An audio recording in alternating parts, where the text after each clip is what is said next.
This vlog's about to be epic. Good afternoon, guys. What's going on? Miles here, bringing you another travel vlog. As you can see today, I'm holding, that's right, a snowboard. It's the end of October, and as you know it, snowboarding season will be here in no time. I am pumped.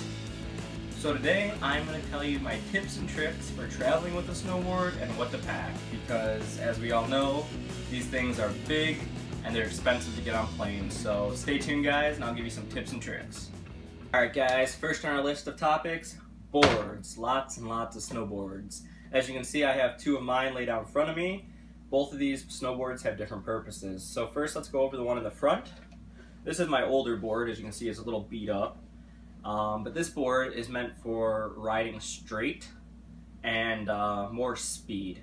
So I use this board, it's kind of retired now, but I use this board more if I'm trying to keep up with people, especially skiers. If we're not doing jumps, if we're just going to go cruising down the mountain, stuff like that, this board is a lot easier to keep up with people. It's a little bit heavier, but it's also narrower, giving you more speed.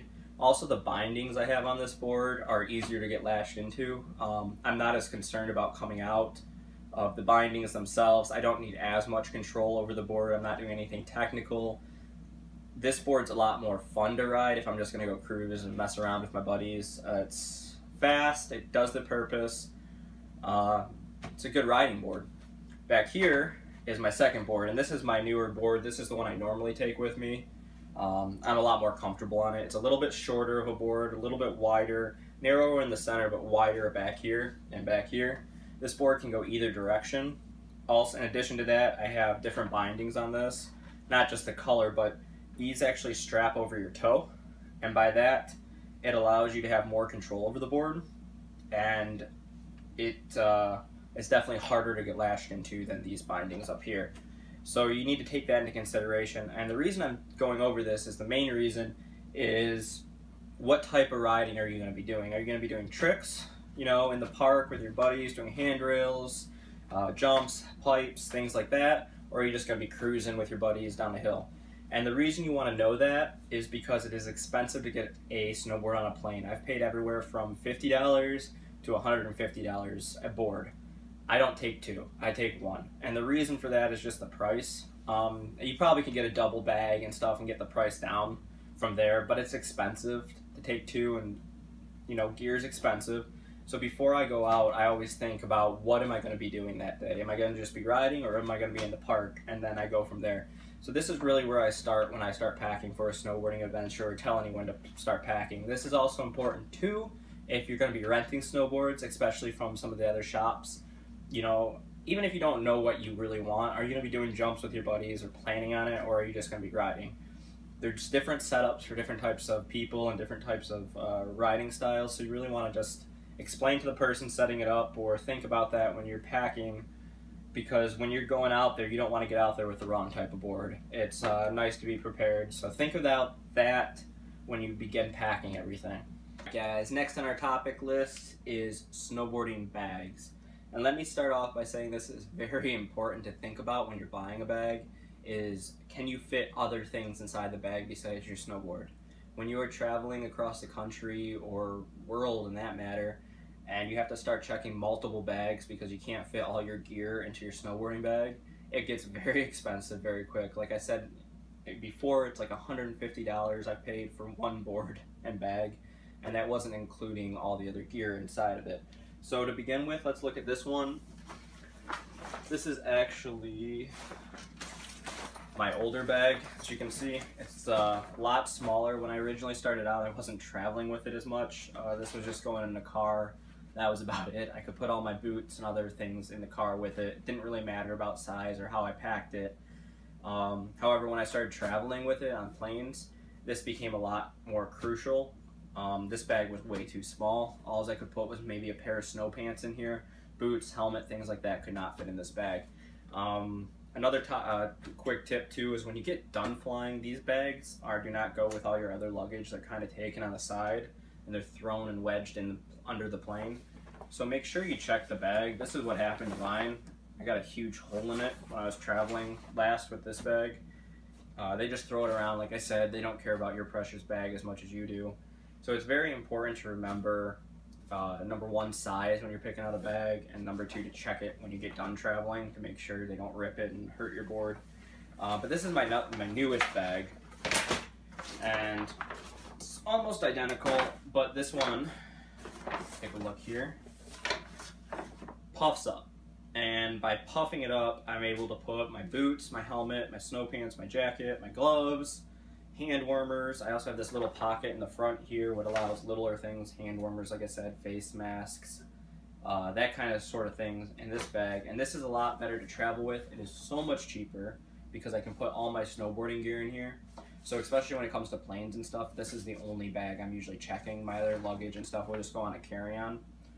So this has been a lifesaver as far as cost and keeping it down. And the price versus that other one was only maybe another 20 bucks or something. You know, that versus a couple $100 it would cost me to fly, you know, multiple bags and multiple suitcases out every time.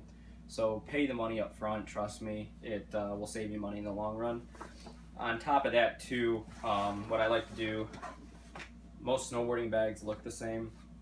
Put some coloring or something when you get, might not be this way when you leave your airport, but when you arrive in definitely like a skiing city, Denver, Colorado, for example, there's a lot of snowboarding bags that get offloaded.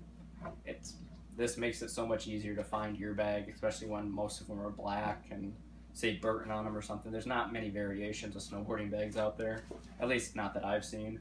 So by putting this, it's a lot easier to find your gear. So that's a quick tip about snowboarding bags. Alright, moving on, we're going to work our way from our feet up to our head.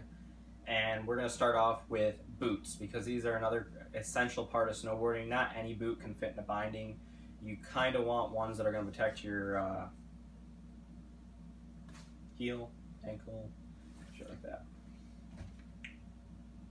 Alright, moving on. We're going to talk about snowboarding boots next. These are essential. This is what goes into your bindings. As you can see, I have two pairs here. These are my old pair. They don't fit me anymore. These are my new pair. Some essential tips when you're buying boots. Buy them a size bigger, or even better, take the socks you're going to be wearing when you snowboard with you when you're trying on boots. Usually you're wearing thicker socks, so if you get a size that just barely fits you, it's not going to fit when you put your socks on, or it's going to feel really, really tight and snug. So what I like to do is A, take my actual socks to where I'm trying on the boots, or B, buy them a size bigger so I know when I put my socks on they're going to fit just right. As you can see, I have two different pairs here that really don't make a difference to me, at least. I've tried tons of different snowboarding boots over the years.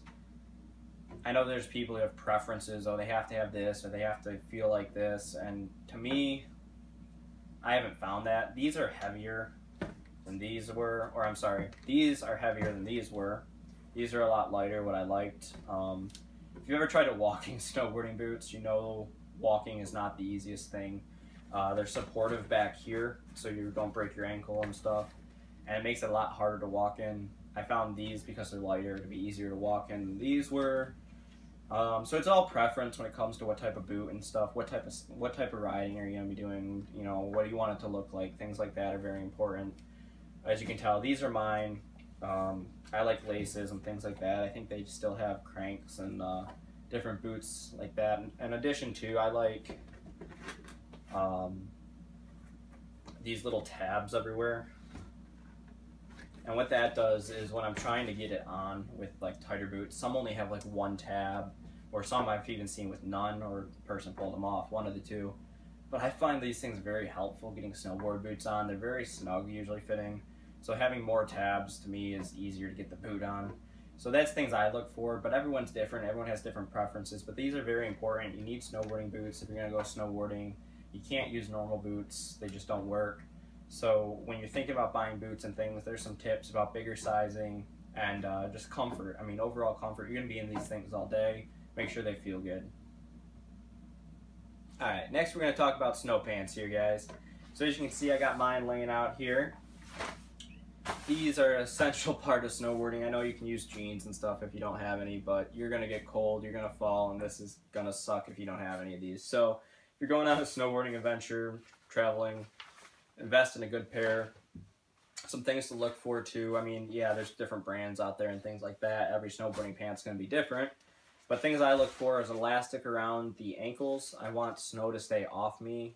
This allows you to stay out longer if you don't have snow going down your boots. You're not changing socks constantly, things like that. So something I look for is definitely elastic. I also like pockets. So these had pockets here, and in the backs. That's important to me because I seem to always stuff things in there. If it's Kleenex, if it's another face mask, I always seem to put more things to stay warm. Even warm hand warmers. Sometimes I'll throw a pack in there if I'm going to be out all day.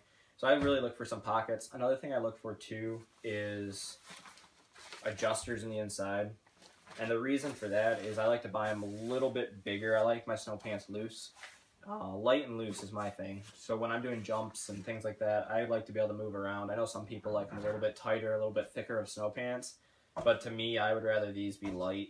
I don't want something heavy on me. I'm not looking for padding and things like that. So I try to get them as light as possible, and then I get them a little bit bigger so they're loose. So those are some things I look for. In addition to, some of them, different brands will make things like this. Zippers on the side to get them over your boot, and then you can zip them down. Just makes it easier to get them on and off, and put them over your snow boots. I mean, I've seen them with air vents too on the sides and different things like that. So when it comes down to snow pants, it's again really preference, especially when it comes down to like boots and jackets and things like that. Everything's preference, but I'm just showing you some things I like to take in consideration when I'm buying gear, and especially when I'm packing for a trip. But you definitely want a good pair of snow pants if you're going to be outside all day. I know they're kind of expensive nowadays. You can probably get a good pair still around 40 or 50 bucks if you look hard enough, but most of the ones I've seen buy around 80 to 100, unfortunately. It's like anything else, it's an expensive hobby, so it is what it is, but invest in a good pair, you'll thank me later. Alright guys, next on our list is these babies, jackets. This is only one of mine, I have a few. These are another essential part. There's hundreds of different ones to choose out there. There's different styles, different ones for different seasonings, different temperature ratings, things like that. So I'm not going to sit here and talk too much about jackets because this could be a very long conversation. But some things to look for is when you're purchasing a jacket or taking one with you, if you have different ones, is what's the temperature going to be like? Are you talking negative numbers? Are you taking 40 degrees, 50 degrees? Are you going to be in the sun? Are you going to be in the clouds? Things like that to take into consideration. Around my local town, we'd only have like little hills, so you're not up in the mountains. It doesn't get very cold at night, so a lighter jacket's all you need, especially also in like the spring, early fall even. Temperatures might not be that cold, and you might not need a heavy jacket. I mean, even I've seen guys out there with like waterproof sweatshirts, so there's some things to take in consideration, but what to look for when you are buying a jacket is, one, figure out what conditions you're going to be skiing most frequently, I would say. And two, what do you really want in a jacket? For me, the number one thing is, again, just like the snow pants, I want an elastic liner that I can lock in that goes over my snowboarding pants, so when I fall, I don't get a bunch of snow up the jacket. So that's like my number one request when I'm looking for a snowboarding jacket. Number two, I like to have vents like this on the arms. Because of the different conditions and things, I find if you have vents, it helps a lot of times. You can get a little bit of a heavier jacket and still get away in the warmer days with vents. So that's another area I look for too. You can get them with hoods and things like this. Now this one comes off. I usually don't keep the hood on. I never use it, but you know, if maybe you want a hood. There's also like headphones. A lot of them have things for headphones if you want to be listening to music while you're riding. Pockets, different layouts for different things. I know like this one I like because I can put my cell phone right in this top pocket. Easy to get into, easy to get out to. I also like this one in here for my iPod. So you have different configurations and different jackets and colors, and I've heard it all. There's millions out there, so really sit down and think about what type of riding you're going to be doing, and then choose a jacket that fits your needs. So figure out what type you're going to ride and you're going to be doing, what type of seasons, things like that, and then go from there. And even if you have multiple jackets, this is one thing I would say to invest in, more than snow pants. Snow pants, I can seem to always get away with one pair.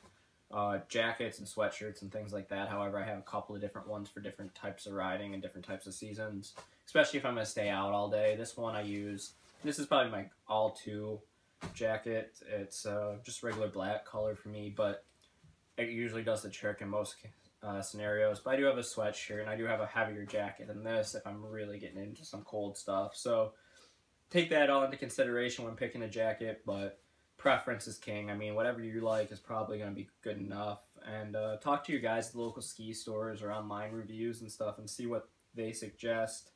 A lot of times people will say it's too warm or it's too heavy, or, you know, they'll give you tips and tricks on what type of riding you're going to be doing. As final tip I have for you is all this stuff. This is the last stuff you need to consider when packing for a snowboarding adventure. We're going to start with the front, work our way back. These are just kind of the accessories and add-on things. This is all preference, again, just like the last stuff, but there's some cool things in here. So let's start up here with the face masks. So I don't normally wear one of these unless it gets really cold out. Usually negative degrees when I'm putting these things on, but if it does get really cold, face masks are always nice. Keeps the wind off your face. First I got this one. This is like a cold weather one. It actually, it's Velcro, fits right over your mask or mouth like this. Still lets you talk a little bit. It's probably muffling the sound a little bit, but Velcro sticks on really nice. Next we just got like a bandana. I'll usually put one of those around me. I use these a little bit more than these heavier ones. There's different styles, different brands out there. This is a little bit more breathable, believe it or not. And this gets a little hot on your face if it warms up. So always a good idea to have one. I mean, even if you just throw it in your pocket or something, it's nice to have a face mask. Next, we'll talk about goggles real quick. I don't have many variations here. I know I have 3 goggles, but they're all pretty much the same. In Michigan, where I'm at, there's nighttime skiing. And something to take in consideration is the lens when you're buying a goggle or renting a goggle. If you're going to be doing a lot of daytime skiing and then daylight hours and things like that, and it's really bright, you're going to want like a darker lens like these. That keeps the sun out of your eyes and makes it a little bit better, especially with like reflection and stuff like that. So I always recommend a darker lens if you're going to be doing like a lot of daytime, early morning skiing. But if you're going to be doing nighttime skiing in Michigan, like in Michigan and stuff, do a little bit of a lighter lens, because if it's too dark, it's hard to see at night. Some of the mountains in Colorado, I know, and other places light up the night and do a little bit of nighttime skiing. So if you are going to do nighttime skiing, it's always a good idea to have a little bit lighter of a lens. This one right here, you could do day or night. It's light enough. This one's a little bit darker, but you could also do day or night with that. This one over here, like I said, is only pretty much for daytime skiing only. I use it at night, but it's a little dark. You can't see that far in front of you when you wear that, so take that into consideration when picking out a goggle. I didn't know they make, you know, clear lenses for nighttime skiing and different things like that, but goggles can get expensive, so if you can only pick one pair, or if you only want to take one pair, I take a combination or figure out what type of skiing and what time of the day you're going to be doing most of your skiing and go off of that. Next, we'll talk about gloves. I got 3 pairs here. I got so many gloves, but as you can see, these are smaller, lightweight gloves. These are not very warm, to say. I cannot do a lot of skiing in these. These are great for like tricks and pipes and things like that. But besides that, they're, I don't know. I thought I'd like them because they're so lightweight, but honestly, my hands get so cold in them that they become useless if I try to ski a few hours in them. So that's something to think about. They're always nice to have a nice light pair of gloves, but if you're going to do all day skiing, they're useless. Next, I have my heavier ones. These even have wrist guards in them, so if you fall backwards, you don't snap your wrist. I prefer wrist guards. I'm always falling, so I prefer not to break my wrist. I have 2 of them, same thing. Both have wrist guards in them. If you can see this on the camera, I don't know if you can. The problem you hit with these is they're very expensive gloves because of the wrist guards in them. And if you do tow ropes, a lot of the things around here, even in Colorado, I've had some tow ropes. What they'll do is they'll wreck these gloves. So it's always a good idea if you're going to be doing tow ropes to have a different pair of gloves, not your expensive ones, because they'll rip the glove up. But these actually have a wrist guard in them. So if you fall backwards, you know, you won't shatter your wrist or anything like that. I've had a buddy who's done it. It's kind of funny when they did, but I'm glad it didn't happen to me. You don't want to do it. So if you can protect your wrist, definitely a good investment. These are just two different styles. Same concept with the wrist guard, just two different types. Next, I wear a helmet. I suggest you do too, but really it's up to you. I know plenty of people who tell me you don't need one. I wear one. You can't really see, but I have dents. It's right there. A really nice one. That's from a handrail that I jumped up on and didn't make it off very well. I don't know. I've smacked my head enough times to realize that I'm going to wear one. Whatever anyone says, it hurts, and for reasons like this, that would have been nasty if I would have hit my head. So I prefer to wear them. Here's two different styles. Personally, I don't ever wear this one anymore. It's heavy, outdated. I don't even know if you can find one like this anymore. Probably you can, but it's very heavy on the head. This is older. This is a new one that's a lot more lightweight, easier to wear, has some ear protections and stuff like that. Prefer it, you know, again, if you don't want one, if you want one, it's up to you, but I prefer a helmet. So if you can get a light one though, suggest that. It'll be nice on your head if you gotta wear it all day. You can get them a little bit bigger too if you're gonna wear like a, padding just fell out. If you're gonna wear like a beanie or some type of hat underneath it, you might want it a little bit bigger, but I don't. I usually keep like a beanie in my pocket or something like that, or in my bag if I'm skiing with a bag, and then if I go in to eat or something, I'll just shove the beanie on if I don't want to wear the helmet. So there's some tips and tricks, just some little things to pack. Next, I'm going to show you how I put it all in the bag so I can get it on the plane. I've been asked that question before by some people, is how do you fit it all on, you know, in the one bag, and how do you travel with it all? Because you said you take a carry-on with your clothes and your computer and all that, but how do you really pack a snowboarding bag so you're only taking one bag, not multiple bags with all this equipment in it? So I'm going to show you that next. Alright, real quick, I'm going to show you how I pack this bag here. I'm just going to put the gear in here that I normally pack. I'm not going to put it all in there. Just the stuff I normally take on like a quick skiing adventure. The stuff I'm going to use, I'm not going to put like all that gear I showed you, because half that stuff I don't take with me. But I'm going to put the stuff in here that I normally use. I'm going to show you how I pack this bag so I can get it on an airplane. So to start with, snowboard, that's the biggest, bulkiest part, so let's get that in the bag.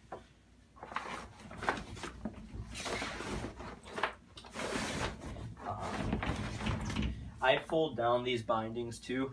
You can see and kind of just bunch them in there so it saves more room. Next we're going to take the boots.